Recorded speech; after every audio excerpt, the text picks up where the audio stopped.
when you have boards put in place, like what are they doing to vet these teachers and stuff? Like this isn't a new thing by any means, but I think it's just maybe more exacerbated. We're hearing about it more because there's more access to information more than there ever has been.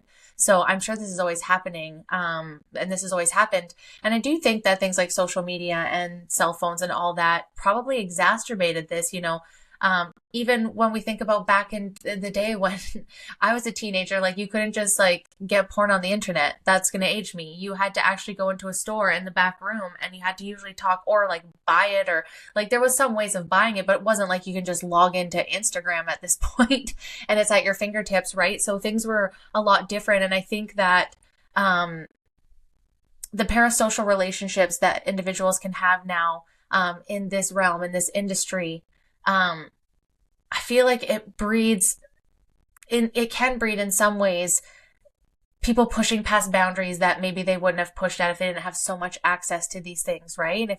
If you see with any kind of addiction, you're always wanting more and more and more, right? So when does that online or what you're watching, become not enough that you then do stuff that's inappropriate in your life if you have no one checking you, right? And if people aren't checking these things, then they go unchecked. And especially in the schools and especially in this like teacher child dynamic, I think is so fucking crazy, especially because they're supposed to be like, you're caring for them while their parents aren't there. Like you're supposed to be replacing them, not as parents, but like in their care, and the fact that they trust you and then you probably manipulate them or tell them, they're going to be in trouble, especially at a young age. It's a really fucked up thing.